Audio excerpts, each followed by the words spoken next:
All Commissioner Bradbury, Here. Commissioner Soltis, Here. Commissioner Brown, Here. Commissioner Burkhardt, Here.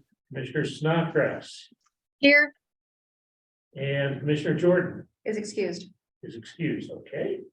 Very good, we are represented for our staff by our loyal Michelle Thomas, Robin Bolster Grant, and Roxanne Robles. Okay. So next on the agenda is the approval of minutes. Everybody had a chance to look at them and any corrections or additions, deletions? I move we approve the minutes as written. Okay, is there a second? Second. Second. Any discussion? If not, all those in favor say aye. Aye. Aye, opposed? Okay, motion carries. Public comment. Yes, public comments. Any members of the public No attendees. gonna be joining us? Okay, I don't have to read that long statement. Okay. Okay, the next item on the agenda, moving right along, is the election of the chair and the vice chair. I would like to nominate the incumbents for another term. Okay, is there a second? I'll second that. Okay, moved and seconded to nominate the incumbents. Are there any other nominations? Hearing none. Any discussion? Okay, all those in favor say aye. Aye. Any opposed? Motion carries. Okay, thank you. That was very efficient. All right. So now we go to urban forestry. Great, that was so efficient. That's Roxanne's topic.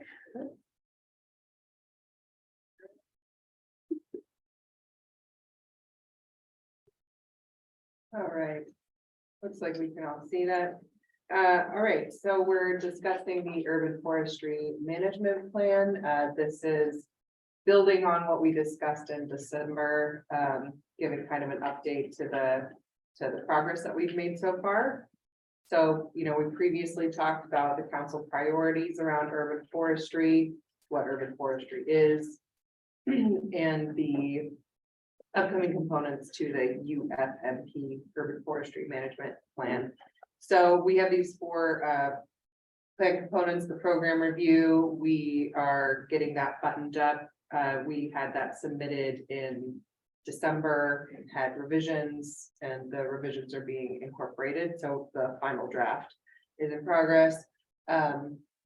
The ordinance review, or tree ordinance, and public outreach will be we gave edits back to the consultant, and then we're reviewing, doing a little bit more internal review. We'll be looking at the ordinance next month in further detail, and starting public outreach later this month as well.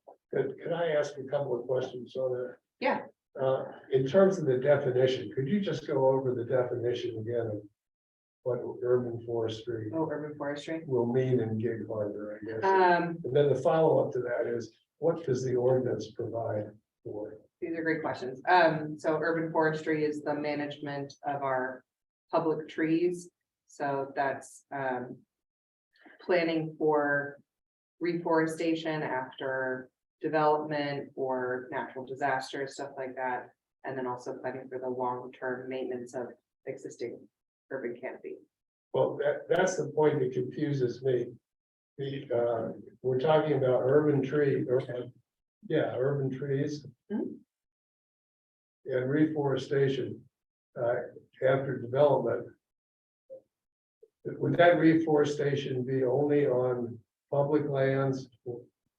Or what? So this kind of ties into your other question about the tree ordinance. The tree ordinance is going to cover tree standards within development, and also standards for tree removal on private property. And then we're going to, I think, have a discussion about the public works standards for trees, which is kind of like a separate set of documents. But I think that should be kind of part and parcel of the tree ordinance when we bring it forward. So Is the that more ordinance, complicated? the ordinance would address some of the complaints we hear about clear cutting and Yes. inadequate buffers and all of that. Mhm. Tighten things up Yeah, in terms of the requirements. Yeah. I think a major thing that the proposed ordinance is going to do is outline why urban trees are important, because we have to have a why and an intent for our tree regulations, because we don't have that right now. So if, you know, we were to get sued for having stringent tree restrictions or something like that, we wouldn't have like a why to why we have X, Y, Z regulations. So this is gonna be, I really like what Davey has done as far as clarifying some definitions and making it really clear what is and isn't acceptable. Does that answer some questions? Yeah, let me just recommend that you consider putting a definition of urban forestry that includes what you just said Okay, in the survey and in public outreach, that because was a good idea. I don't think it's really clear. And if you go searching around for definitions of urban forestry, it doesn't get any clearer. So I think you've got an opportunity to define it for Gig Harbor, and it's an important step. Okay. It looks like we have a question from Commissioner Snodgrass. So my question is, what you just read talked about reforestation, but it doesn't mention preservation. Yeah, so that is kind of part of, that will be in the ordinance. It'll talk about when it is and isn't acceptable to cut down a tree. And also provide, you know, it's providing better protections for older, bigger trees, because we know that they actually sequester more carbon than younger trees, which are often what gets planted after development. Will there be a definition of a tree? Yes, Okay. yeah, and I like it a lot more than the one that we have now. It's a lot more specific. As opposed to a shrub. Right. Exactly. And will there be clear consequences established for violating the ordinance? That will be covered in code enforcement. So that is kind of it. The chapter will reference our code enforcement chapter, which is currently being developed. Now, Carl had at one time mentioned to me that there are a lot of developments out there in the pipeline. Mhm. And some maybe that have already received preliminary approval. Will this apply then to anyone who hasn't broke ground as of yet? You will, so when an application comes in, once their application is deemed complete, they vest to the codes in place at the time of a complete application. Yeah, so we can't, you know, retroactively apply, thank you, codes. And another question, you mentioned cutting down private trees. Mhm. What happens when the tree dies? Well, that's a different thing, you know. Okay, well, Dead, dying, diseased, and hazardous trees are kind of different than, you know, like, I want a better view, you know. right. Okay, Just one more if I may. Mhm. So how do you extend the urban forestry and the concepts and the rules and the rest to the UGAs? They're gonna be part of the city someday. And our canopy analysis is including the UGA, it's including, the UGA. it is. Yeah. Good. That is a concern I expressed earlier. Because in order to comply with denser building requirements by the state, the housing units themselves are placed in such close proximity that the builder has no choice but to clear cut. There simply isn't any room left for a tree. Mhm. How are we gonna deal with that?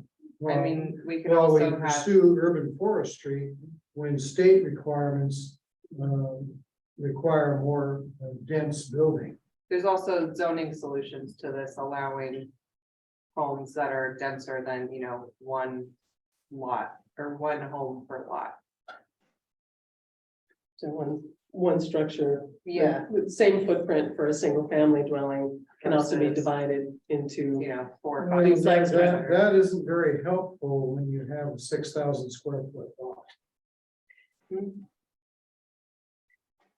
We will be looking at a lot of design considerations, particularly as we move through all of the housing regulations that have already been passed and the legislation in the pipeline now. It'll be an interesting balancing act, but design is really where we're going to be able to look and be creative with, height limits and all sorts of other things to try to repurpose a given footprint, even on a smaller lot, and see if you can have a unit upstairs or whatever. I mean, there are, limitless design permutations, because other folks have had to deal with the very same balancing act that we're trying to deal with. And we're confident that we can achieve both.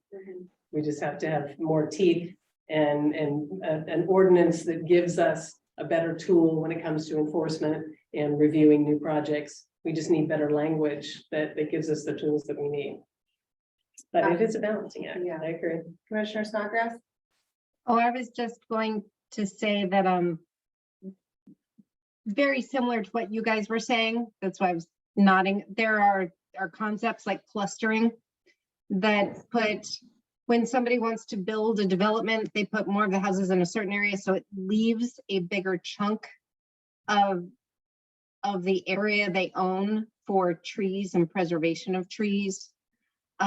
Because when you have those 6,000 square foot lots, and then somebody wants to place their home kind of in the middle of it, that's when it starts to get difficult. But yeah, it's basically what you guys were talking about.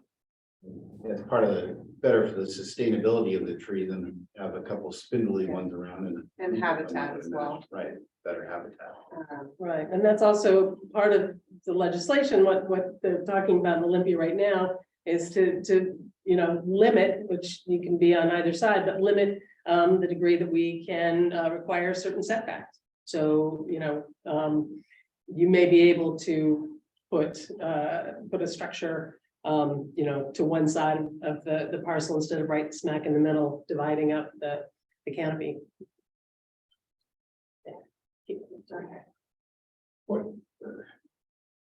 How could we do something simple, like say to the county, why don't you adopt this urban forestry legislation for the UGAs that we will eventually inherit? How do we actually do that? I can let you talk to the county. I don't really know. We can't, we have no authority to tell them Yeah, how to regulate, or we certainly talk to them and communicate to them about our UGA and other policies. we review every development. Right. That comes in the UGA. And we can They make send it comments. to us, we make comments, but whether or not they listen to those comments is up to them. Yeah, I think it would be really important for maybe the city council to make a request when we do adopt the ordinance, to do just what has been said here, that they would have those standards within the UGA of not only just Gig Harbor, but the other cities that have UGAs. That would be nice. But I think coming from the council might have a little bit more weight. It's a good conversation. And part of this is, part of this study is there will be an assessment of what we have right now physically. That's kind of, Correct. we're gonna, look at the plan altogether when it's finished in April. Right. Yeah. So moving along on the pieces that are in progress, so as I was saying, land cover and planning assessment is being done for the Gig Harbor and the UGA version 2 with our comments is in progress. And then management metrics is basically a set of goals and key performance indicators that we are going to use as a city to continuously monitor our progress on goals within the UFMP. And that's currently being drafted. So we have these 4 little pieces and they're going to come together and make a whole. We're going to look at the ordinance in more detail next month, and then we'll look at kind of how everything comes together as one synthesized plan in April. And that would include code enforcement recommendations. Code enforcement is gonna be its own. Yeah, I mean, there will be, I think in the, some of the draft language that we've been looking at or talking about, there will be explicit language saying violating any of this or not adhering to this is a code violation and gives us the right to enforce. We will be talking in upcoming meetings with city council and certainly will engage the commission in talking about fines and penalties across the board having to do with code enforcement. So, but it really, all we need, we can enforce on any provision in the municipal code. If it says thou shalt not do this and somebody does this, we have the police power to enforce. But we need clear definitions, what is and what isn't allowed, what does require a permit, what doesn't require a permit. That's the hardest part, is making the provisions enforceable. And then there will be a section at the end usually that says, you know, violating any of this, see chapter whatever, or we can, you know, if it's the will of you know, the decision makers to actually put in there, you know, we will, you know, do something terrible to you if you violate this. We could put penalties in there, but that it makes it confusing. It's easier to refer back to a general sort of matrix of penalties and fines and things, so. Yeah.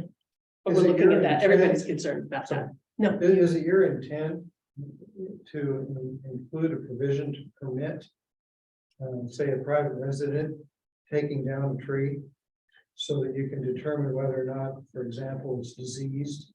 We already have a process. we have that in our code now, Okay. that, and it is explicit, it requires that you demonstrate. We don't take people's word for it. They have to provide an arborist report that states unless it's, you know, unless it's already dead and fallen over.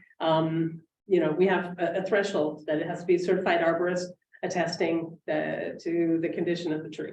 And we now have Davy Resource Group as a consulting arborist. So if there's a case where, because sometimes you go out to a site and you're like, oh, that, like a lightning bolt broke a tree in half. Obviously, this is a hazard, but there's other times when we who are not trained arborists need help determining. So now we have the consultant arborist for the city, and we can say, please take this report, go out to the site, let us know what you think, like, does this pass muster for being like a dead, diseased, dying hazard tree? I just wanted to share one thing with the group here, is that I have a family member who works for the city of Salem in the development area. And he told me that as far as the fines go, some developers in that city have been going ahead and violating the ordinances with respect to cutting the trees, because they say, fine me $50,000 because I can make more money. Cost of doing business. So I think we want to make sure that those fines are steep. Well, we require them to replant. And they have to replace.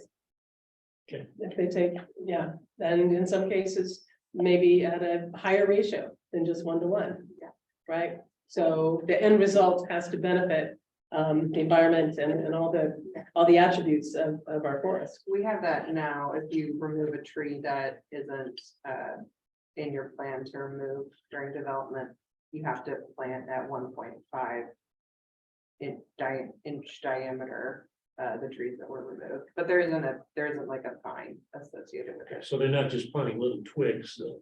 Yeah, well, they can, but it just needs to be at a volume that you have 1.5 times the diameter breast height in inches. Yes. And we can impose a monitoring plan. Yeah. Where we go out and check and make sure they haven't all died, or somebody yanked them out or whatever. Yeah. After the meeting, I'll Yeah. give you a little information where that's occurring. Okay, great. Okay. So. Goody.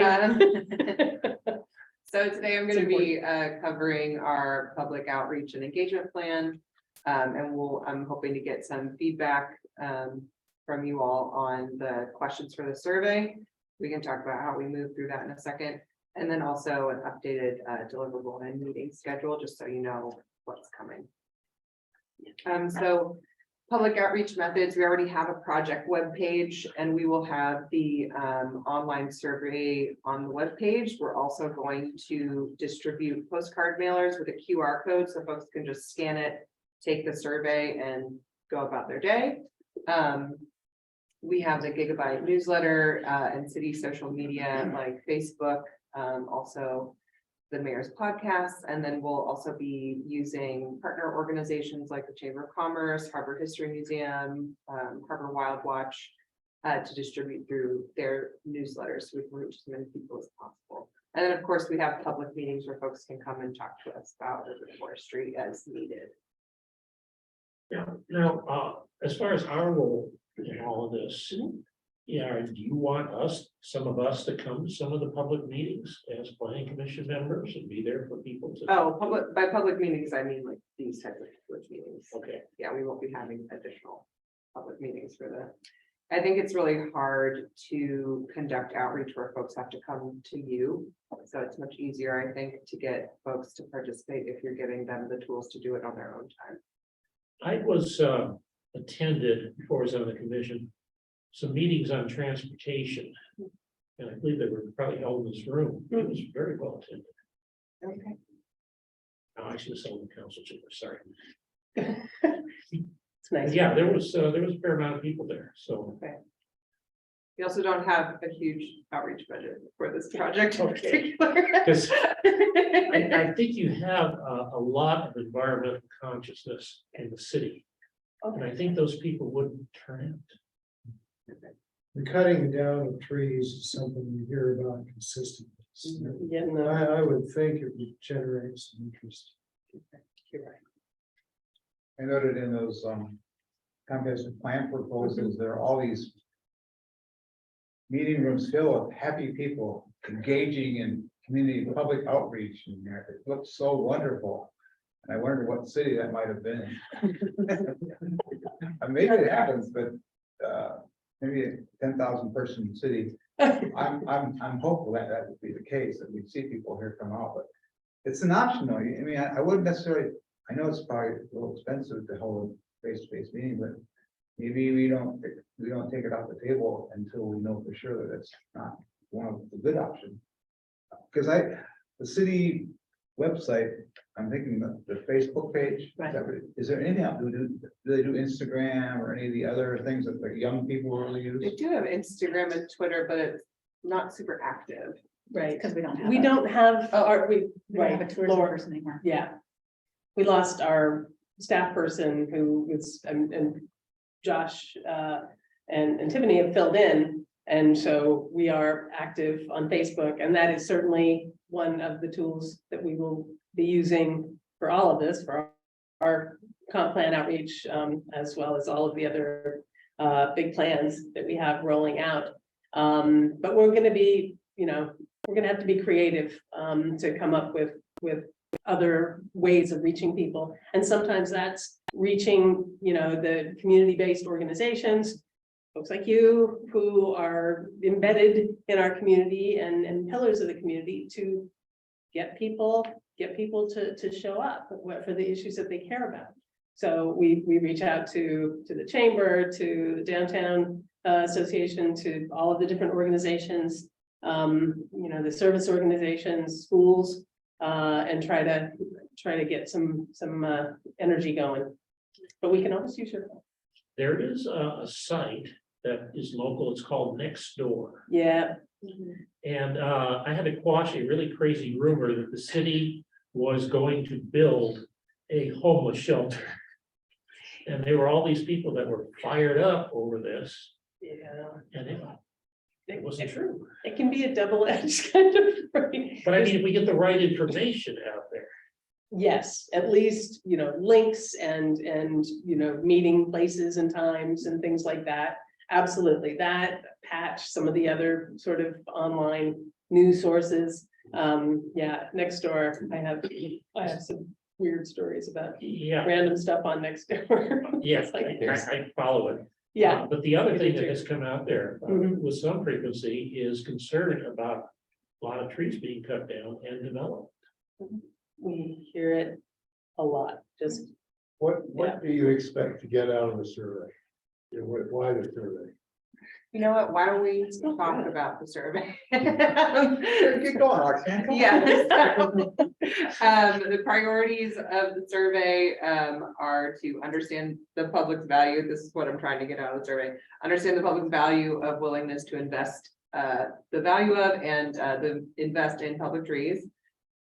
Understand public's concerns regarding public tree maintenance and safety. Gauge the public's understanding of existing regulations, gauge the public's opinion of the efficacy of existing regulations. And also make sure that it's short so that folks don't have outreach fatigue. I'm saying this because we will be doing outreach for our climate action plan. That will be a lot more intensive than this. And then also for our comprehensive plan update, which will be a lot more intense than the climate action plan. So if we're sending out surveys every couple of months, folks are just gonna start ignoring stuff. So it's really important that these are brief and effective surveys so that we can get the most out of the little attention people want to pay. I think the term public trees creates some confusion that you might want to think about avoiding, because what we all hear is complaints about trees and developments, not public trees. Maybe like the community's trees or the trees in the communities that we're trying to. All right, well, let's distinguish get into the between public and questions and private, make but it yeah, wordsmith a little bit. got it. So, what I've done, I'm sorry. Oh, sorry, Allison. Oh, I was just going to confirm. Two things you said had me a little bit confused, that there will be a link, like if we put out on our social media that the city is conducting these surveys, we can put a link for people to click on that so they can just do the survey from their home, or will they be sent out to via mail? Because that sounds expensive. So yes, we will have a link on the webpage and on social media. People can click on it, take the survey. We'll also be sending postcards with QR codes. Okay, okay, It is actually a very cheap and effective way to get stuff in front of folks. Good. okay. Effective was the key part I wanted to know. Okay, Yeah, it's a pretty typical means of doing outreach. I've done it for a lot of other plants and you get a pretty good response rate. Good. Okay.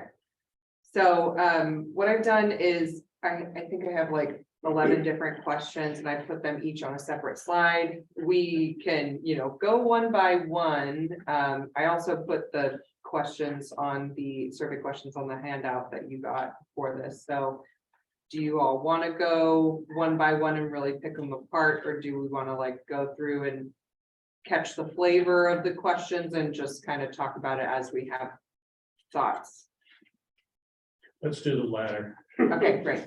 So this is kind of, an idea of, do people care about trees in Gig Harbor? This, I think this seems maybe like a simple question on its face, but this is kind of helping me understand what people value about trees from an ecological sense, and maybe where trees would be helpful. If folks want them to improve air quality, maybe that means we need more trees near big roadways, etc. I would say aesthetics is not on that list. Oh, yeah, good one. No, that is not ecologically related. Well, we don't have aesthetics anywhere, so I think having Take it that there. somewhere is gonna be important. It could just be tree related benefits. Mhm. Yeah, take out the word ecological. Okay. Great. So trees can be damaged, so we're talking specifically about public trees here, just trying to get the feel of how often are people seeing dangerous trees in the public realm? And we really gotta go back to Tom's question, public, is that like trees in parks? Is that a public tree? Yeah. And it's trees in a public right of way, Mhm. that's a public tree. But a tree in John's backyard, if you live in the city. I do. Really, that's right, I don't. What's that? But that, a public tree is not something that's in somebody's private property. No. But there are regulations that govern that. Mhm. We're not gonna put that in the urban forestry plan, it's already in someplace else, comp plan. No, it will be. In terms of it, like taking down trees in somebody's backyard. It'll be in the ordinance. Yeah, that's the tree ordinance. Okay, yeah. okay. Do you think changing to with trees on public property would make? Hmm, maybe, yeah. Okay. Good, good one. Okay. Great, okay, so we can change that there and then also here. So this is, like, is the city does it seem like the city's taking care of trees in your neighborhood, yes or no? Or in parks as well, so that'll say, level of maintenance for trees on public property. Top concerns.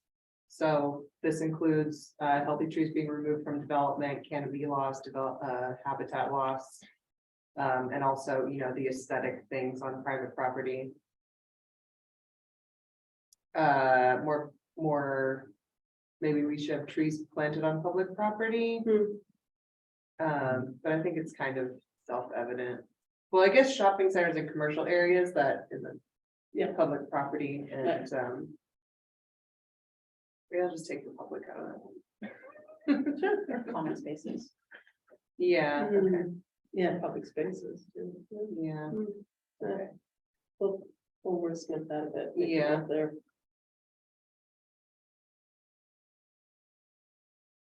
No, I think it's important to have shopping centers and commercial areas there too.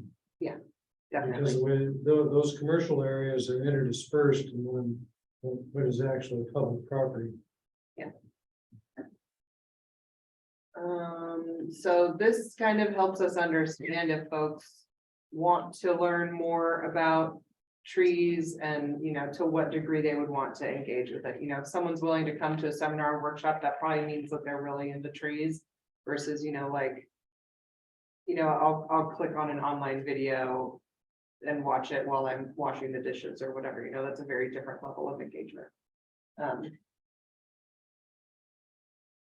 And then this helps us understand if folks have, used our regulations for any reason and if they think it's too easy, too hard, if it's too strict or too lenient. I'm very interested to see the outcome of this question. This is to understand if folks want to invest their own dollars into urban forestry. And again, this kind of gets at another question, which is like, would you, as a city resident, want to use public money to pay for someone to kind of steward trees on a full-time basis? If they don't have a person like this, how's that urban forest management program gonna be run? Is that gonna be one of your other duties as assigned? It would probably be, within planning or like my duty to kind of assess it on at whatever cadence the council would prefer, which might mean hiring a consultant to kind of update the plan on whatever regular cadence. But to like really implement it, that would be on public works because they're the people taking care of public trees, planting public trees. They're the ones that Do maintenance. monitor and see. Yeah, what's going monitor, on. exactly, yeah. So.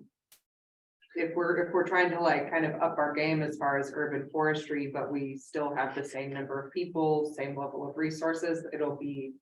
I'm not sure how much progress we could really make.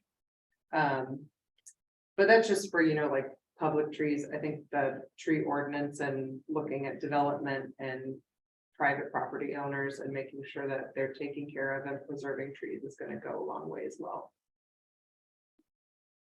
Roxanne, with relation to the survey, these questions, are you gonna send out an outline of where we're at right now as far as it's being studied and we're looking at the ordinance and things like that, so people, I guess. Oh, to give some context? Yeah, I think. it'd be Yeah. Important for anybody who sees it to have some context and, you know, where we're at as a city and adapting that we're actually trying to, they see a bunch of trees cut, clear cut and development, what we're actually trying to work on or improve. Yeah, the postcard will have a little introduction, just so people know Yeah. what it is they're being surveyed about. And then the project page has a lot more about it and our timeline. I probably need to update it.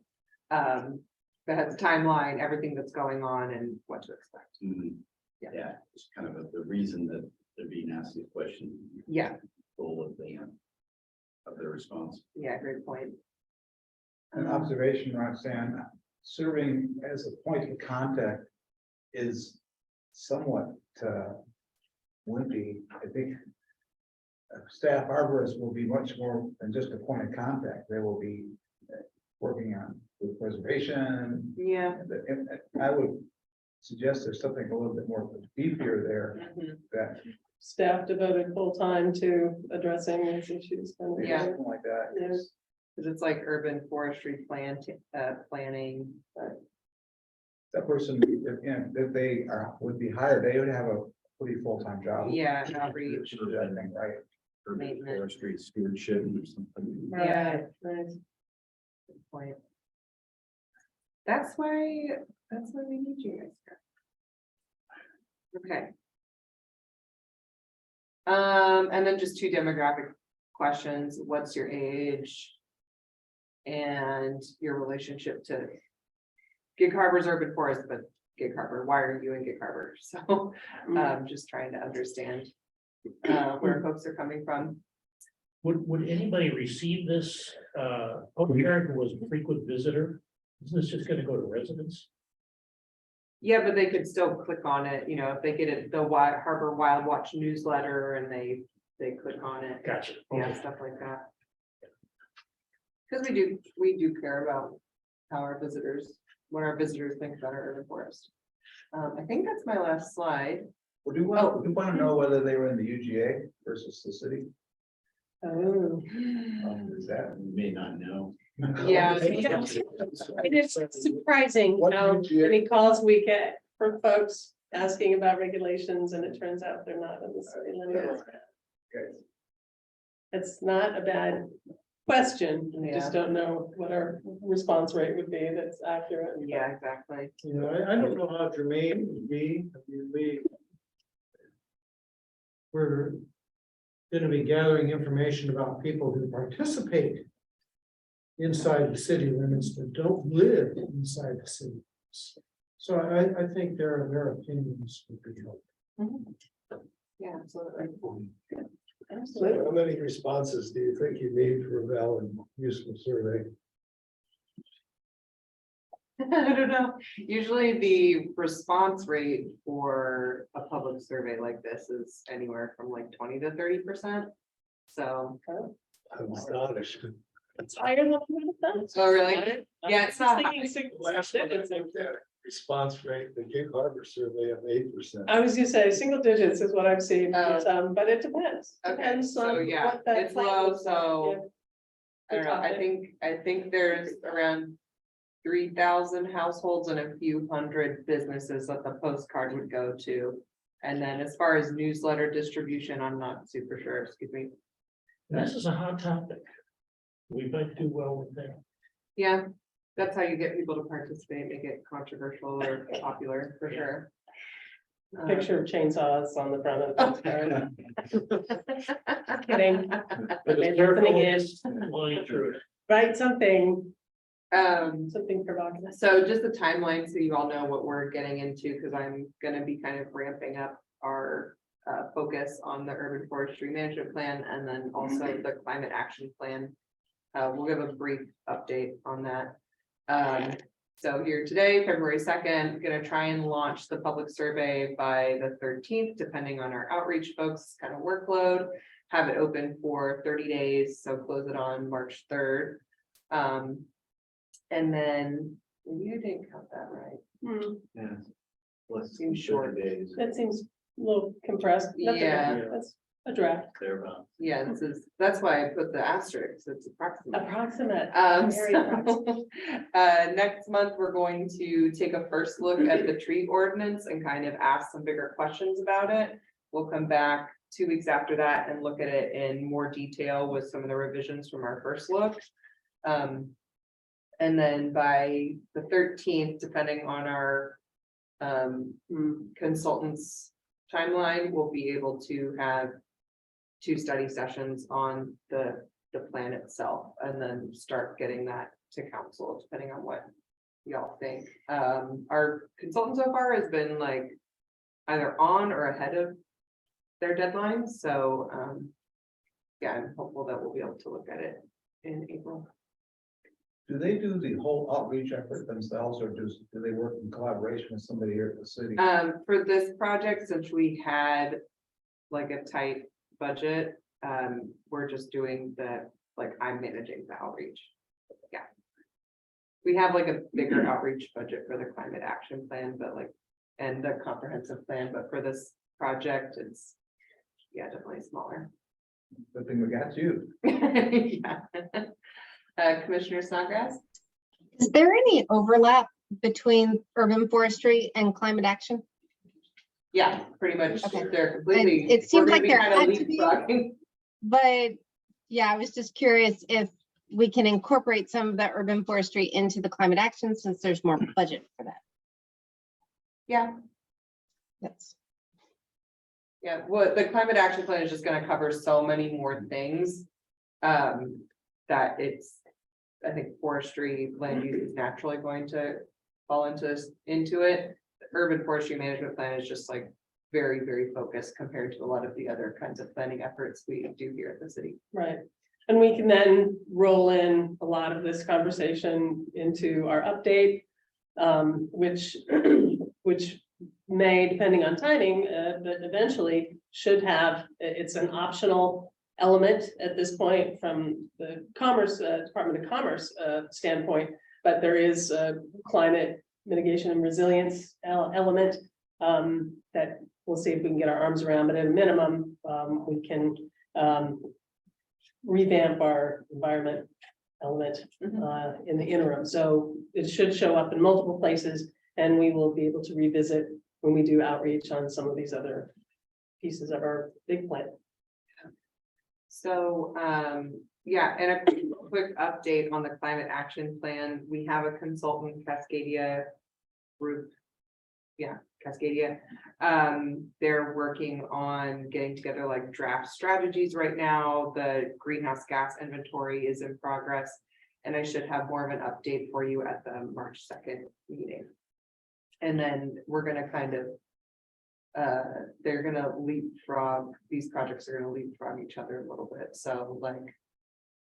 May we'll get more into climate action, and then hands, like the forestry plan off to council hopefully, and then yeah, June have more climate action. I guess that's not really a leapfrog, just one's gonna end. Yeah. Serial. Did Cascadia do the Pierce County greenhouse gas update as well? I thought I saw them on. Their name shows up. That's a really good question. They very well might have. I've seen their name on a number of documents in the region for sure. I don't know. That would be really good. You got Again. them, because they would have that in their hip pocket pretty much, the Yeah. greenhouse gas Yeah. inventory. Yeah, they're definitely, and just to quell some concerns about duplicating work, they're definitely.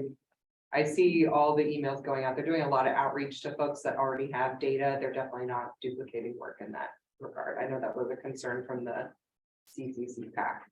That they would be duplicating the work of other agencies, but they're definitely being very collaborative, and I think folks are very collaborative with this type of planning effort. We'd be sending out some press releases on this that we're doing the survey. Yeah. I've noticed that Commissioner Snodgrass is so involved in urban forestry, and she's got a tree in her home. I saw that, yes. All right. That looks like a Christmas tree. It's still a tree. It is. Oh, okay, so we'll chat about that. That is my Mardi Gras tree. I am Cajun, so I celebrate the coming of the wise men, and then we laisse le bon temps rouler until the going of the king. So, yeah, it goes straight from a Christmas tree to a Mardi Gras tree. That's Ah. why I have the crazy wild flowers in front of it too. Oh, that's. Thank you for sharing. That's fun. Appreciate that.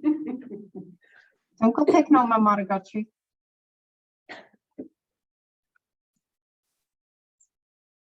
All right, Okay, I'm any back. other questions of Roxanne? If not, thank you very much, Roxanne. That's a very nice presentation. Thank you all. Feel that sticker. Okay. I want to hear about it. Of course you do. Who doesn't?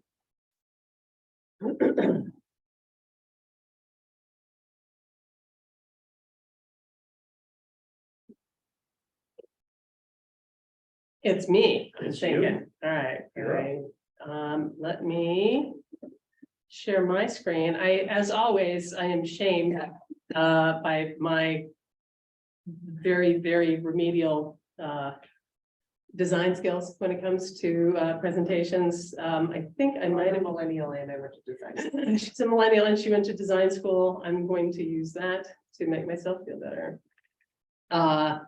So, oops, let me maybe start from the beginning here. This is just a super quick, I think I might have touched this. Did you do that? Maybe, yeah, okay. Okay, I think I might have touched it from Roxanne. That's not Max, I think. Well, I'm just gonna talk anyway. I'll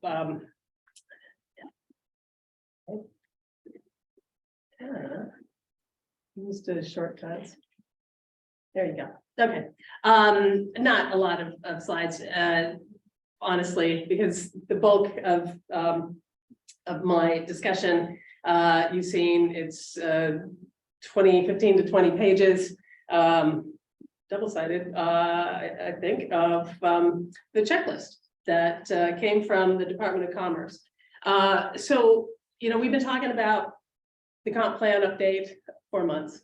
And everybody that I talked to about it, it's like, when are we actually going to get to do this? And the questions that Commissioner Brown raised in his memo that everyone saw are all pretty much all incorporated into the comprehensive plan update. It took us, we had a delay of a few months because, as with certain kinds of contracts, there was a negotiation. Some of the things that we assumed were going to be addressed, it turned out needed to be updated. So just one example, our transportation element was produced in 2018. And I came in thinking, well, it wasn't that long ago. How much updating would it really require? Well, it turns out that there's a whole new set of, COVID and some other things that changed the way that we model future transportation based on what's happening now. Anyway, there were a lot of things that came about in the negotiation. I am happy to say that I have a contract that I am eager to take to City Council for approval, and you will be meeting our consultant.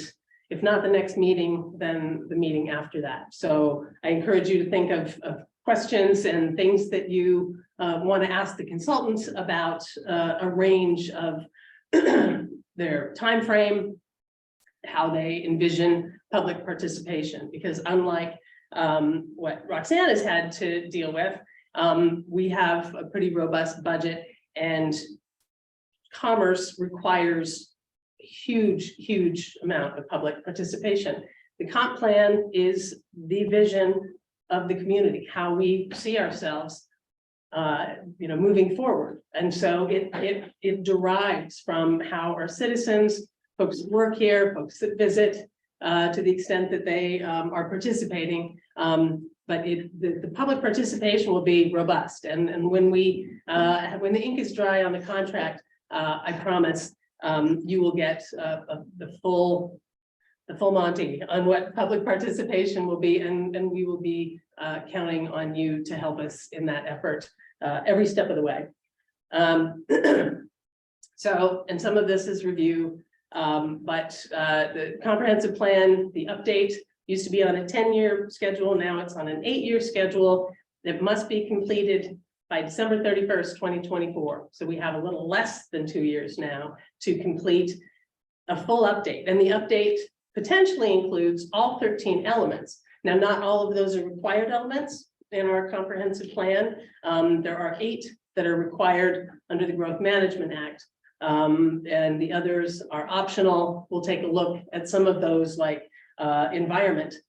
Sort of shocking to me that that was not a required element in Washington, but there's also overlap between the different elements. And this will also include at some point climate change mitigation and resilience element. So it's a very large undertaking. The update also includes addressing our development regulations, including, and I've listed critical areas. There may be new best science for how we deal with the critical areas, how we protect, how we identify, classify, zoning, shoreline master plan. Really everything in our code has to match whatever changes we make to the comp plan. So again, just to give you a sense of the scope of this project, it's huge.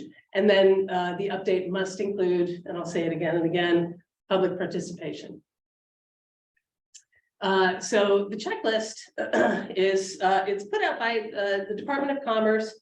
It's also something that is required under the grant that we received from Commerce, $125,000, and we are matching that and then some to pay for the work of the consultants to do more public participation. Just to give you an idea, in the proposal that we received and the scope of work, which I will provide to you as soon as it has been blessed by City Council. I think they have budgeted 8 different public participation workshops. We will augment and have more and go to different events with information. We will have our website devoted. We lost a little bit of time on that, losing our tourist staff person who is helping. But we will re-engage on all of the same things that Roxanne talked about, and then some. So the checklist itself is completed, and we've already done some work. Basically, it says, is this in your plan? If not, you need to include it. And we can go through, I can put the checklist up on the screen and we can go through it quickly-ish, unless you want to talk about individual parts. But it really, the idea was just to give you a sense of what we're going to be looking at and just the breadth of the topics and policy questions. So we will be working on the checklist. The consultant will help. We will need input from Public Works, for instance, to update us on their capital projects, to update us on transportation projects that have been completed or in the works. The utilities element. There are many areas where we rely on Public Works staff to help us. So we're working in conjunction with other departments, with the consultants sort of keeping us corralled, hopefully. So, Can I ask you a question? of course, please. It'd be useful if you would give us just a overview of the scope of work that the consultant's going to be addressing. That's a great question. So in the RFP and in the response that we got, trying to keep this within the budget, the consultant is responsible for updating the land use element, the housing element, the transportation element, utilities, capital facilities. We will be picking up things like shoreline, environment, arts and culture. Some of these won't need updating at all. And so they're taking the biggest chunk. So they're gonna produce the writing. Well, it's gonna be a joint effort, but there's, yes. Taking in, you know, the input from everyone. I should tell you that I've never done this before. I've never been involved in a comprehensive plan update that included every single element. My experience in California, the only element that requires updating in the state of California is the housing element. And I've been very involved with that. So it's a joint effort. The consultant is gathering data from us, from other agencies, doing their own field work from the census, a variety of sources. And we review just like, so we have a consultant working on our housing needs assessment right now. And it's going well, and it's really interesting stuff. So they periodically will send us a draft of that report. Do you see anything here? Does this look weird? Is this your understanding of what, you know, how many, you know, apartments there are, something? Go ahead, do you have more? Sorry, you look like you want to interrupt. That's okay. No, I want to understand how the workflow is gonna go. The consultant's gonna draft response to each of those elements you mentioned.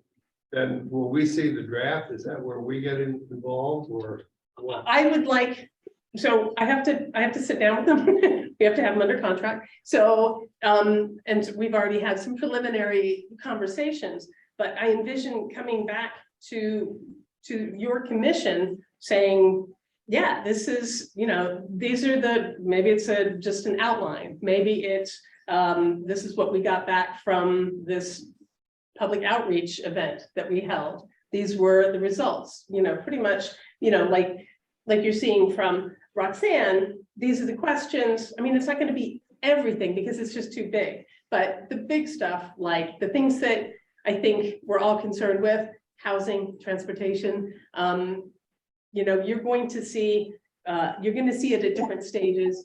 Go ahead. Oh, sorry. I keep thinking that you're okay. I will wait for you to. Oh, God, thank you. Please, Commissioner Snodgrass. Well, I was reading through the method, the housing needs assessment methodology from, I guess, from Commerce. And that, given my background and all that, that was of great interest to me, and how they dial it down into Gig Harbor is going to, and I was curious when you started talking about the consultant will kind of take the lion's share of that, if I or we will be able to speak with the consultant about how they're drilling down on how that overall methodology applies to Gig Harbor.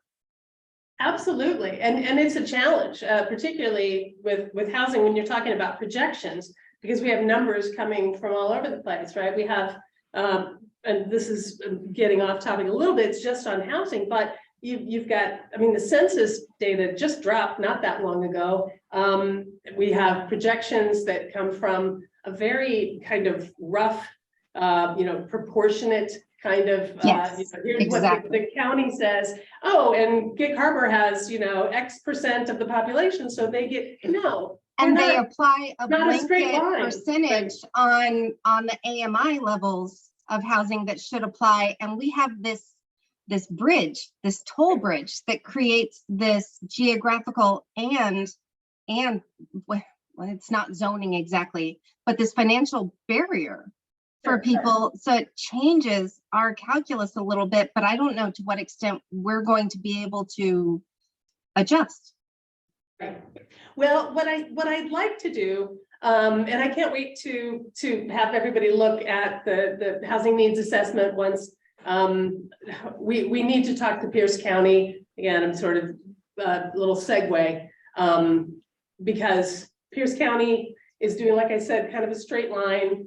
We're X percentage of the overall population, therefore we have the same percentage of projected growth. It We makes know no that we don't- sense. We don't grow at the same rate. We have Right. all kinds of factors, like predicting the weather. There's too much going on. But we have gleaned some things. And so what I envision, and we'll talk, and I invite you to pepper the consultant when I bring him in front of you with all of these questions, because they've done this before in local jurisdictions and other parts of Washington.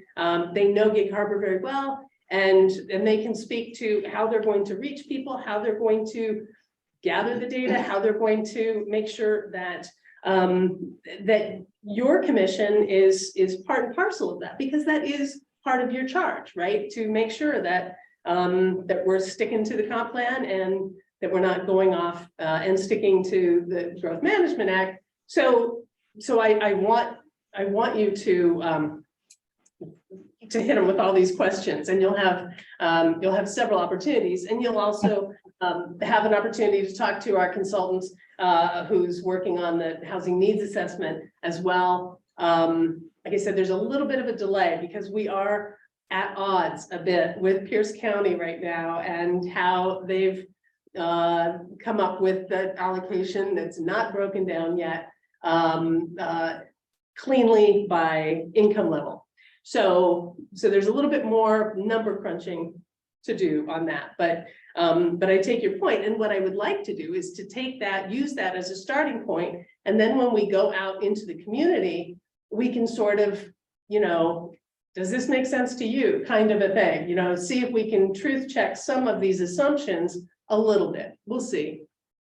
It is one big chunk of a very large undertaking. So we have so the updates. We don't have to update every piece of the comp plan, just the things that require updates. And some of it is very common sense. If there's an inventory, current housing units, obviously we need to redo the inventory, and that's what we're working on. And projections based on what we know. Transportation, same thing. Capital facilities, those things are fairly straightforward in terms of why we need to do this update. The other thing that the checklist will highlight, and you may have already seen the portions that are highlighted, new legislation, all of the legislation that 1220 that dealt with housing, we have to now incorporate all of that into our comp plan, and then at some point soonish after that into our development regulations. And to make sure, because it's all about consistency, we also have to be consistent with the county's planning policy and the even the region, Puget Sound has their own planning policies. Everything is supposed to mesh. So it's a lot of work, and we have 2 years. So like I said, we have the contracts ready to go, and I am hoping to get SCJ as the name of the consulting firm, and we're familiar with them, they're familiar with us. They're pulling in consultants that have worked with our public works folks on transportation specifically. So there's, you know, there shouldn't be too many hiccups in terms of introducing them to Gig Harbor and the things that make us unique and not like, you know, Tacoma. Not on Tacoma. So the checklist, as I said in the beginning, is actually the first deliverable for the grant. And so the consultant will help us go through and fill it out. We've started on some of the easier pieces. And then they will also be unveiling the public participation plan. How many meetings, how do we contact people? How do we reach folks that are often underrepresented, which is a challenge, you know? So we are going to be, any ideas that your commission has about community business organizations, folks that we haven't thought of, faith-based service organizations, all the things that I talked about in the beginning. I think if we're missing folks, you know, you guys are way more plugged in and have, you know, you're invested in this community. I'm a newcomer. I'm invested in it emotionally, but not with the longitudinally, I guess. So we will need help from you as we go through this. But I really, really wanted to make sure that you know that you're going to be. We've had missed meetings, or canceled meetings. And it's a little bit of a crapshoot sometimes when we get things prepared and ready to go. And not every project that we work on, comes to your commission, but we have so much going on right now. You can be sick of us. We're gonna be here all the time. So I just want to reassure you that, we're gonna have a full agenda, I think from here, at least through the comp plan, and then we'll have more to talk about because we'll be changing zoning codes and design manual and gosh knows what else. So I just want to reassure everybody that we are going to be talking. Yes, thank you for putting up the hand. Hi, Commissioner Snodgrass, please. I was just curious, did I miss when the deadline for the checklist is? Is that there? It was in the packet. Same question. When I the missed it. checklist actually needs to be Oh, when? completed, is that what you were asking? Oh, I'm sorry, the timeline. Yeah. When is it due? That's a good question. It's not hard and fast. There we go. I was just gonna bring it up. That's a good question. I believe they give us until June. I'll double check. When we come back, we will have a timeline. I really needed to work with the consultant and get them on board before we had a hard and fast timeline, but I promise the next time we talk about this, I will show you. Again, it's not gonna be as pretty as Roxanne's, but I'll work on that. Maybe I can steal some of her skills. But we'll go through the timeline from now until December, and what we expect from the consultant and what their deliverables are. As much as you want to know, I promise. Robin, what happens to us if we don't meet the deadline? Well, there's different deadlines. If we don't meet a contractual deadline for our grant, that's not good. And we will. I'm not worried about that. They're actually, it's funny, dealing with the folks at Commerce, they have so much on their plate right now. They're giving out money for all sorts of things. They're trying to come up with ways for all of us to try to do what we're supposed to do. And when I've asked the folks at Commerce about, this grant, what if we don't, she's like, you got the money. You're gonna get the money. Don't worry about this or that. They want us to succeed. And so that's one actual potential, bad thing that could happen if we missed a deliverable deadline. If we don't do the update, we miss out on funding opportunities, which is the same way it is in California. There's not, they don't come lock the doors. They don't say you can't have regulations, you can't issue permits, but there are grants that we would not be eligible for. But I mean, I've talked to a ton of other jurisdictions. We talk about this stuff all the time, and everybody is, chomping at the bit, really nervous, lots of work. There was a question of whether there would even be enough consultants out there to serve all of the jurisdictions who need them throughout the state. And time again, when I talk to folks at the state, they're like, I'm like this, and they're just, relax. We know that you're under it, not like stop working, but we are here to help you. And so they check in constantly. How are you doing? Do you have that contract kind of thing? So we're in good hands. We will do this. And they also review Pierce County will get a chance, everybody gets a chance to review our work. And then if there are deficiencies, they say, yeah, you kind of, you could have a little stronger language here, or you didn't really address, middle housing as much as we want, which is not going to be a problem. We'll address it.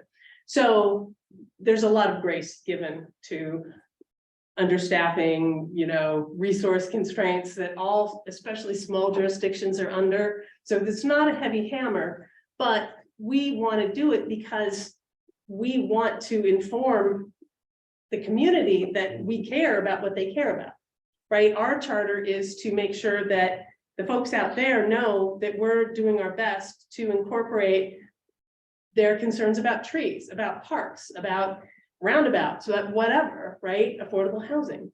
And so I'm more concerned about disappointing the community than I am disappointing the Department of Commerce. Do you know what I mean? So we will be talking about this again and again. And I really think you'll be impressed by our consultants and the body of work that they've done. I'm happy to send you the PowerPoint that they, Commissioner Soltis had the opportunity to see, but I think it will give you a sense of what they've done, and I'm happy to share that with anybody who's interested.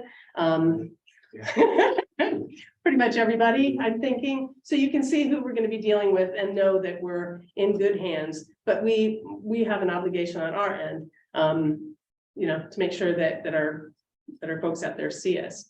I have to figure out where I tucked away my, there it is. So to the extent that,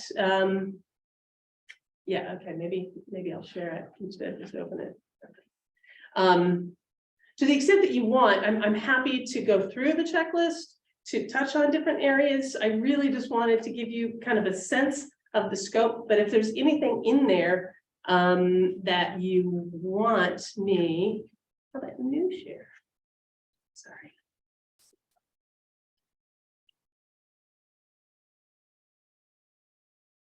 Ron, I had a couple of comments. Sure. If I could maybe lead off the discussion.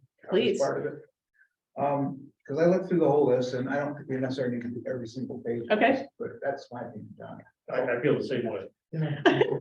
I think that I heard a sigh of relief. Yeah, exactly. Just a couple observations quick way out. This Yeah. checklist is kind of like, to my mind, it's a roadmap. What we're gonna do, basically, we're gonna say, yes, it's okay, we don't need to worry about it, or no, it's not, and we gotta spend some quality time getting it right. So, Exactly. This is not gonna be a full-fledged document, it's kind of a check, yes, no, and maybe some notes about what we have to look forward to. Right. If we say yes, then we say it's already here in, you know, ordinance, you know, blah, blah, blah, or a provision of our code. So, and a lot of these things are already in there. So there would be a lot of, yeah, we already got that. And just a sidebar, to Tom's point. Yep. I view us as we'll be doing a series of iterative reviews of the progress that the consultant is making. They could do a first draft on transportation, maybe we bring that back, it's on something on shorelines, or they don't, because it's just been done, Right. then that's checked off, all done, not gonna worry about it this time. So we're doing kind of an iterative review of their progress over time. That's how I envision it. And we don't have the ability to bring the consultant in every time. So sometimes it's going to be me, you know, throwing it up and, you know, talking about it and then bringing comments, critiques, like we just did, you know, with Roxanne's presentation, like, oh yeah, good idea. I'll take that back to the consultant. So there'll be quite a bit of that.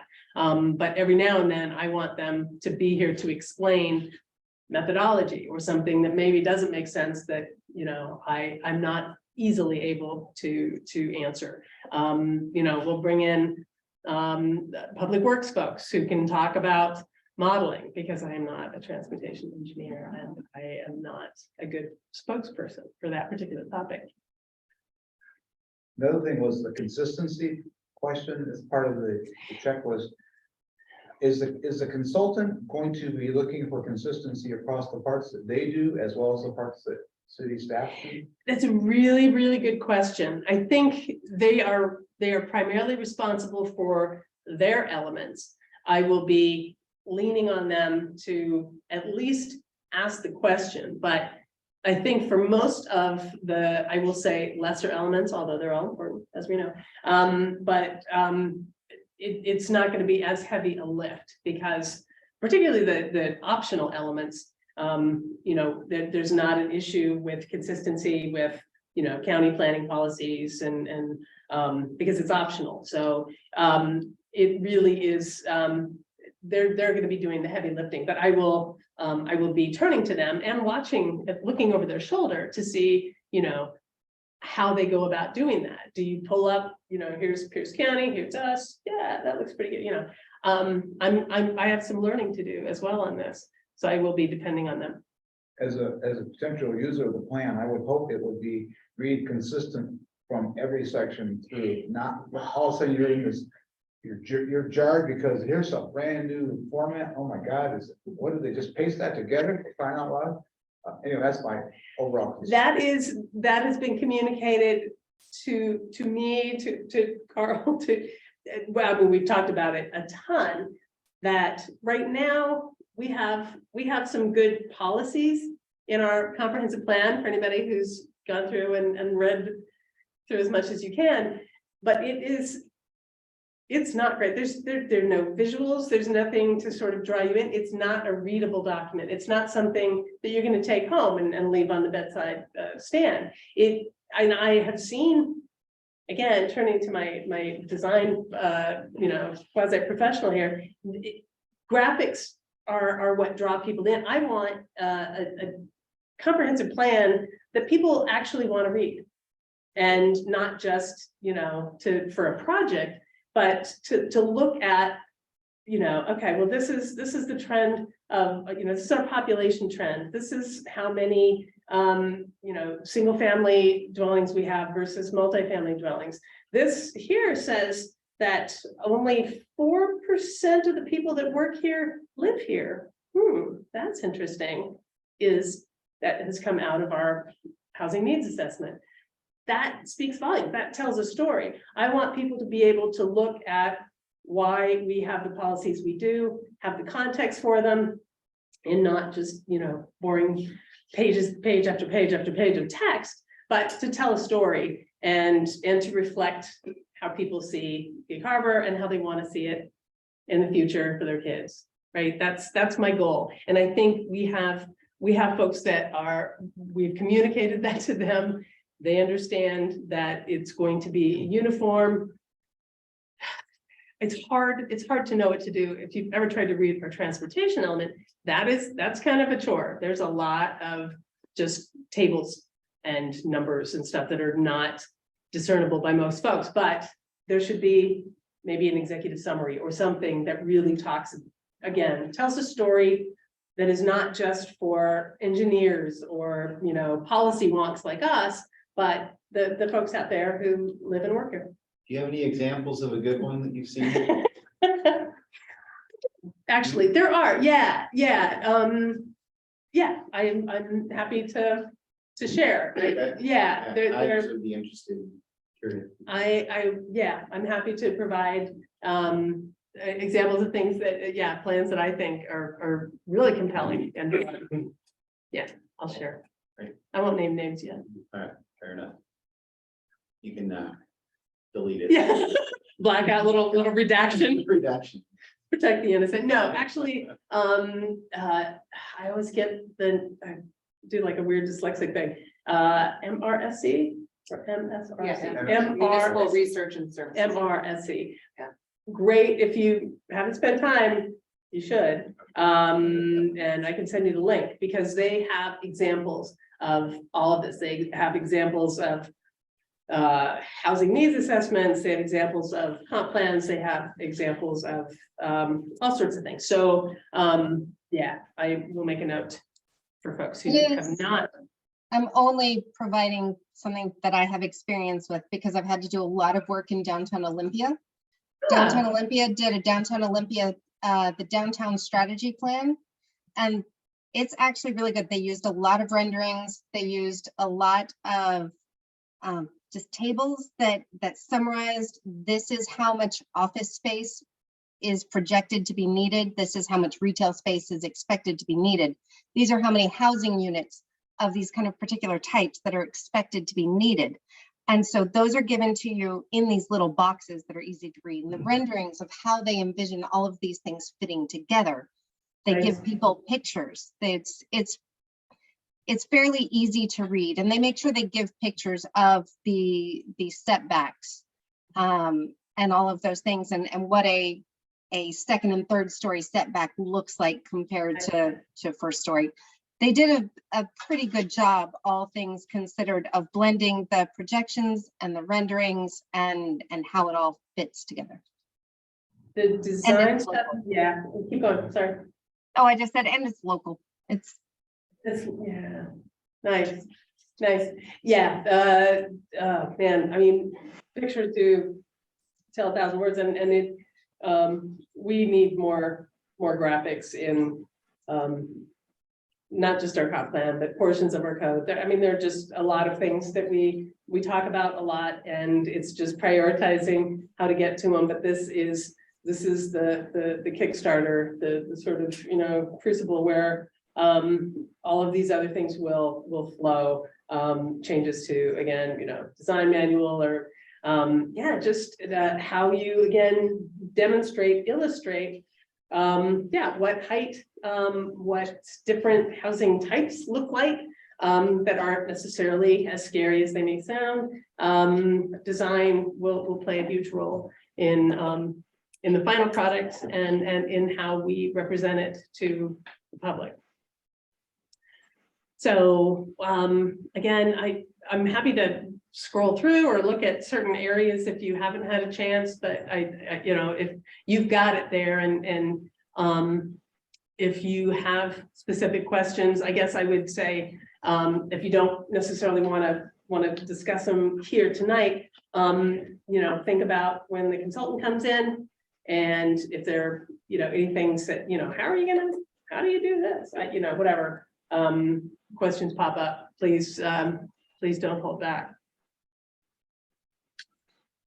Yeah, I think I kind of like to wait for the consultant. I do have one, actually, I started reading this and then I found one term that I really wanted to dig into, so I spent the rest of the afternoon researching. Of course. And I didn't finish the rest of the list. But anyway, yeah, I'll say that for the consultant. All right, yeah, please, they are the experts. I've definitely taken a crack at the areas that I know and am familiar with. Again, some of the, you know, the public works pieces I'm leaving for more competent eyeballs and brains. But that's it for me. Please, anything else comes up, let me know. Any other questions of Robin? Okay. Well, that brings us down then to other business, and you know, we had some exchanges here about kind of committee roles, and I'm wondering if all the questions have been answered, or some of us want to say something about that. I think it was Commissioner Brown's memo. Well, yes, a memo has been distributed. I think everyone's received it, right? And it's really a pretty simple concept, and that is that if commissioners have ideas, issues, visions, whatever, that might be somewhat different than the agendas that we've seen in the past, we could nominate those with an explanation to the chair. And those could be then selected by the chair to be topics of discussion at a meeting. Okay. I'll give you a couple of examples of things that I think would be valuable for us to discuss and decide whether we want to do something with them or not. I make a recommendation to the council, which is one of our tasks, one of our responsibilities. And these are, well, I'm sure everybody, if they gave this some thought, could think of some issues that they might want to discuss as a commission. One is this business of multi-ownership homes in Gig Harbor, the Picasa deal. And I see that continuing to develop. Picasa, for example, has come out with a new financial plan where you only have to put down 5% in order to begin your ownership, your partial ownership in one of these places. I don't think this is going to stop. I think there's going to be more development in these areas in the future. And I believe, and I'd like to try to persuade the rest of you, that we ought to be suggesting to the council that they ask the staff to develop an ordinance that would control or prohibit or limit the purchase of multi-ownership properties. Are you all familiar with Picasso? What that is? Vaguely. Okay, because they've had some ads in the New York Times. And what it is you have a ownership, I think it's with 8 families. Yeah, Eight individuals, where you own a house together and then you get that many weeks a year to stay in that particular house. so it's a time. It's almost like It's like, Yeah, exactly. it's like a time. And where is the council with respect to the Rental. short-term. I didn't want to say it out loud. Yeah. It's coming. Just gonna say it 3 times. It's, Do they have a draft out yet? Could we? the draft is in process in the first reading. The draft is available on the city's website. Oh, it is now. On, Excellent. as of today, and they will be hearing it on the 13. 13th. Yeah. got the dates. Because I was wondering if that, but it might be too late for us to try to address this particular issue in that.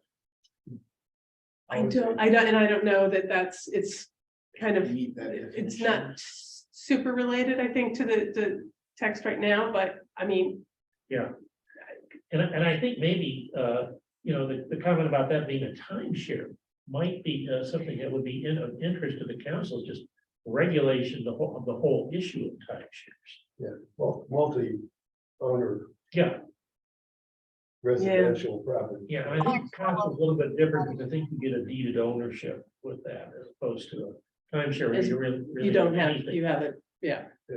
Yeah. But I mean, that's just one example. And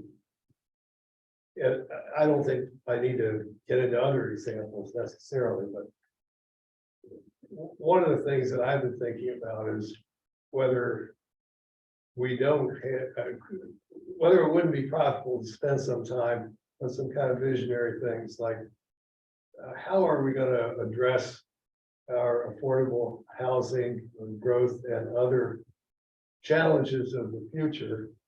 It seems to me that they might include something like a new town concept somewhere in a UGA. And we might profitably pick a UGA that was most likely to help solve some of these problems, like affordable housing, like increased density, like urban forestry. I mean, certainly there's probably more trees in the UGAs than there are in Gig Harbor. And I also think it'd be useful to kick around the idea of more partnership with other agencies in considering these kind of visionary future things. Like if you did have a new town concept in a UGA someplace, you probably want to get PennDOT involved and plan for parks. You probably want to envision a transportation center. And these are the kind of things that I think the commission might well consider that part of the time at least. And I think it would be well to be able to kick those ideas around and have a discussion and find out what John thinks and what Bob, etc. And if we had the ability to put these on an agenda, then people could give them some thought, prepare for the discussion, and we might all learn something from it. So, Sounds very proactive. Which raises a question in my mind, is who controls our agenda? Do we control our agenda? Do you control our agenda, or does the city council control our agenda? Well, so planning division is in charge of managing the agenda. So we notice it, we put it together, we answer the questions that come in when it goes out, and we our name is on it. We take direction, of course, from city council. And it is my understanding, I'm the new kid on the block, but it is my understanding that has been the way it has been for a while, and that is the way that the administration chooses, rather than agenda ideas kind of just, popping up that we have not researched or that we're not involved in. So there's a staff time consideration. This kind of discussion, obviously, commissioners can have, every other week and bring things up and discuss them for as long as you want. But in terms of the agendizing, we have there's a tighter control on that. And that, again, it's been told to me that has been communicated in the past. Any change has to come from the folks upstairs. So you are always free to talk to city council members, Mayor Katrina, and say, we would like this to be put on the agenda, and they will tell us, and we will do that.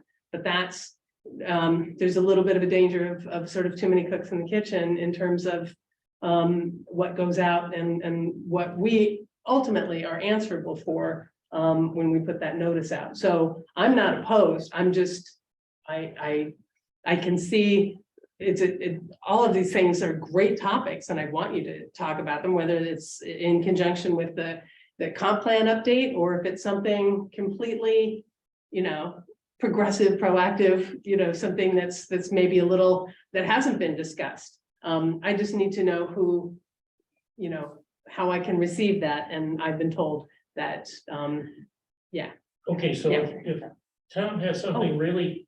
sorry, we're missing, thank you. Commissioner Thank Sutton. I was just going to ask, and I think you sort of touched on it. Listening to Commissioner Brown's concerns and his ideas that basically sound like clustering of density and all of that, how much of that could be rolled into our comp plan discussion and agenda? Anything that's relevant. I mean, again, I will take things back. We can roll out ideas when we're talking to the public. We can take your suggestions and ideas to the consultant and chew on them, come back. Is this what you meant? And flesh that out. That really was the purpose. I didn't want to sidestep what I know is your concern about the agenda. I'm not the person that can make that call. So I thought, I want this discussion, but for me, most of this is going to be on the table as we talk about the comp plan update. If there are issues that aren't, or you don't feel like, we're having the kind of robust discussion that you want, please talk to council member or the mayor, Katrina, and share your concerns. That's who we take direction from. So I thought we were prohibited from lobbying the council members. it's not, well, I'm lobbying to the extent that it's like, I don't know, serving you or something. If you're talking about, this isn't, I'm not aware of any prohibition that says that you can't say, I think this is a really great idea. I would love to have a discussion about this. I'm certainly willing to make sure I'm not leading you down a weird path, but that to me doesn't, I don't see that as lobbying myself, unless it's, particular project. I think the bigger issue, Yeah. Robin, Yeah. really is that I wouldn't be happy thinking that I'd have to persuade a council member to direct you to let us discuss some topic that I'd like to put on the table here We're just talking about the agenda, Commissioner. Really, it's just about controlling the agenda. That you can talk about anything you want in this room or virtually or whatever. That is this part of the agenda is. And again, when we're presenting housing or whatever, I throw those questions out, throw them to the consultant, or throw them to me, and I will take them to the consultant and we'll talk about them. I think you're driving the primary issue. And I would add to what you said, is if it goes on the agenda, it's open for public comment. And that could give us cross purposes with the And council. people call us just saying, what is this item I see on here? And not that we couldn't have a discussion ahead of time, but it would take staff time to respond to things that don't derive from our work plan and or that come from city council. So, But it would be okay for us under other business to, finish the structured agenda and we go to other business. And that could be more of a wide ranging discussion. that's my understanding. Are you saying that, I'm not sure I'm hearing what you're saying exactly. That's what Carl has said in the past. That's my understanding is other business is not specific to, topics necessarily. I'll get clarification from Carl, but that is my understanding that is other business is the commission's, opportunity to talk, throw ideas out and we take notes. And, I'm happy to relay this. I mean, I know, your memo went far and wide as it should. You made your feelings, I think, really clear, Commissioner, and nothing but respect for me. I just, again, I don't have the authority to change the way things are done around here. And I think there are real reasons for not wanting to change that specific aspect of how we conduct these meetings. I'll get clarification on if there are limits to other business or, what the expectation is about how we take that information and incorporate it or process it or talk about it. But I think to have specific topics on there, again, there is an expectation when the notice goes out that this is something that the public can weigh in on. So I just need to make sure that we know how to notice that properly. But my understanding is that you can use that for this. I'm wondering, suppose one of us comes up with an idea and it's, we all sit around here for a few minutes under other business to talk about it. We all agree, this is a terrific idea. And what would be wrong with maybe, and Greg and I did this when Greg was chair, that there was an issue that the council wasn't giving us anything to do, Yeah. frankly. Mm. And so we sat down with the mayor and we explained what the problem was, and the mayor said, yeah, you're right, that's a problem. Mhm. And he went to the council and and then we started to get some assignments from that time forward. So let's suppose one of us comes up with Allison comes up with a great idea. Yeah. We all agree it's a good idea. So what would be the problem with Commissioner Snodgrass and I, or Commissioner Soltis and I, going and sitting down, talking with Katrina or the mayor and saying, this is something that we would like to do. And just kind of do it as an official request from the planning commission, rather than, one of us or three of us go talk to their individual counselor Right. to express something, but say, this is coming from the planning commission. And they can say yes, or they can say no, Right. But in some sort of official capacity, some sort of official capacity. I mean, And we want to carefully limit those, because we don't want to be here till midnight every on Thursday. there is that. Yeah, and neither do you, No, I'm delighted. but Right. it would have to be something we really agree with and that we all felt reasonably strongly about, and we willing to invest the time in. I personally, I don't have a problem with that. I need to vet that. I think Okay, it is, when you, and I'm sure you've read, what planning commissions do. I mean, that is, you are part of how we roll out policy and how we decide, on direction. And so I can see the constraints that you've been sort of dealing with, particularly when there's not a lot going on.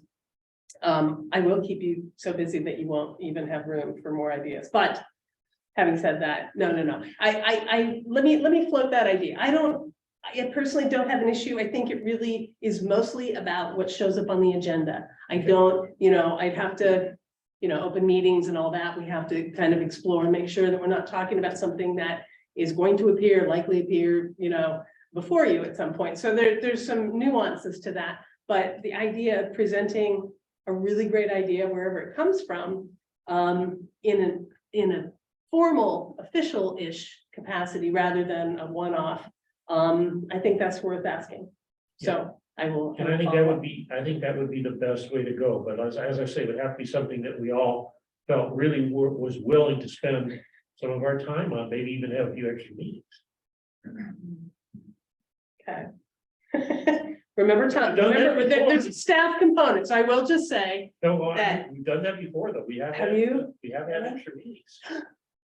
well, I can see Because extra we were up meetings in against the our, deadline. what's that? Because we were up against the deadline. Yeah, Oh, they were called special meetings. our fifth Thursday. meetings. Oh, God. Ah, okay, well, you know. I think it's definitely worth following up on, I promise. I will have that conversation and see if there's something that we can work out that, that doesn't involve, you know, taxing. Yeah. Taxing staff and some way, you know, getting sideways from, the folks upstairs, so. And we may find that, you know, as we work our way through the comprehensive plan, that some of these issues, many of these issues. I'd like may to very well take a get chance. addressed. And see how those conversations go, but if we're, you know, if we're missing the boat or you're not, you know, getting the opportunity to share your brilliance, which you should. That's why we're here, right? We're all rowing in the same direction. And I think we're here because we care about what happens to the city. I know. We want it to be. And sometimes maybe we might see problems that you guys are too busy fighting current fires to see. I Absolutely. mean, there's expertise on this group that maybe we're seeing some things that people that are too busy aren't seeing. So if you brought the 100%. issue to the mayor and the Yep. council, they'd have a chance to say, you know, that, we didn't think about that. That's something that we gotta get hands around that. And then that could become a tasking from them. Absolutely. So they could say, you know, go home. This is why we can't do that. But at least we have a chance to give that, put it in the formal hopper. Marketplace of ideas. Absolutely. I'm with you. Wasn't that Marx or Engels? Marketplace different. No, Sorry. that's our constitution. That's free speech, is the marketplace of ideas. Was a good discussion. Yeah, I really appreciate you raising the issue and the discussion around it. I do. Tom, are you okay with us proceeding in that way? I think so. I think that's an excellent way to proceed. I will return with what I find out and we'll craft some sort of a policy, formal or not, but we'll find a way. We'll see. Thank you. Thank you. Next meeting is when? 2 weeks. February 16th. I'm looking, February 16th. I'm sorry. Getting a little punchy. All right. 2 weeks. We'll have stuff. Anything else to come before the group? If not, a motion to adjourn would be in order. I will adjourn. Okay, Second that. all right. All those in favor say aye. Aye. Okay, we are adjourned. Thank you very much. Thank you. Thank very